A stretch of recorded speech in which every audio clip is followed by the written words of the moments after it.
la mort n'est pas un instant précis, mais un processus progressif.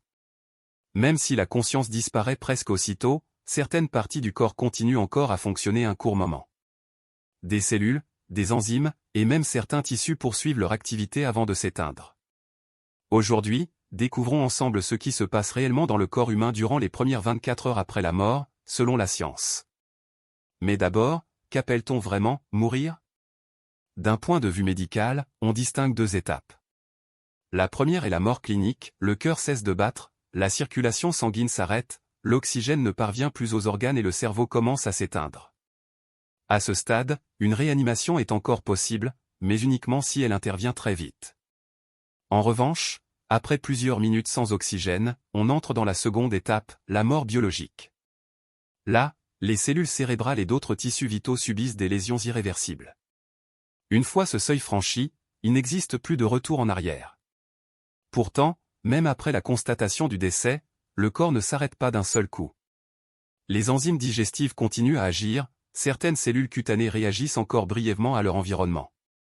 La vie persiste à petite échelle, tandis que l'ensemble du système s'effondre. Voyons maintenant la chronologie des premières heures qui suivent la mort.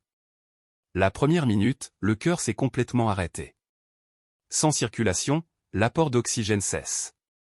Le cerveau, dépendant d'un flux constant, est le premier à souffrir. La conscience s'éteint en quelques secondes, mais certains neurones continuent à émettre des signaux pendant plusieurs minutes. C'est cette activité résiduelle qui alimente certaines théories sur les expériences de mort imminente. Au bout de 5 à 10 minutes, la majorité des neurones meurent, et les dommages deviennent irréversibles. D'autres organes comme les reins ou le foie déclinent plus lentement. Après 30 minutes, les premiers signes visibles apparaissent. La peau pâlit, faute de circulation sanguine, c'est le pallor morti. En parallèle, le sang, immobile, descend vers les parties basses du corps sous l'effet de la gravité, formant des taches violacées appelées livor morti. Les médecins légistes s'en servent souvent pour estimer l'heure du décès. Entre 2 et 6 heures, survient le rigor morti. Les muscles, qui ont besoin d'énergie pour rester détendus, se raidissent quand cette énergie s'épuise. La rigidité commence par les paupières, la mâchoire et les mains, puis progresse dans tout le corps. Le système nerveux n'étant plus actif, les sphincters se relâchent également, libérant parfois des fluides. Entre 6 et 12 heures, la rigidité atteint son maximum. À l'intérieur, démarre l'autolyse, les enzymes contenues dans les cellules se libèrent et commencent à détruire les tissus de l'intérieur.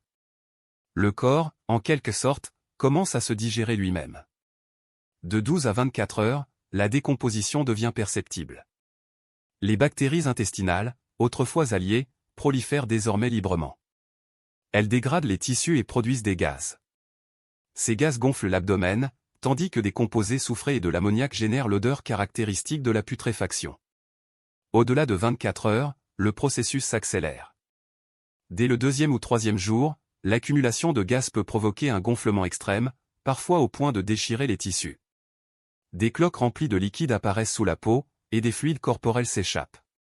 Après une semaine, la peau peut commencer à se détacher des couches profondes. Le corps perd sa fermeté et devient fragile. Après un mois, la majorité des tissus mous est décomposée, laissant place aux tendons, au cartilage et aux premiers signes de squelettisation.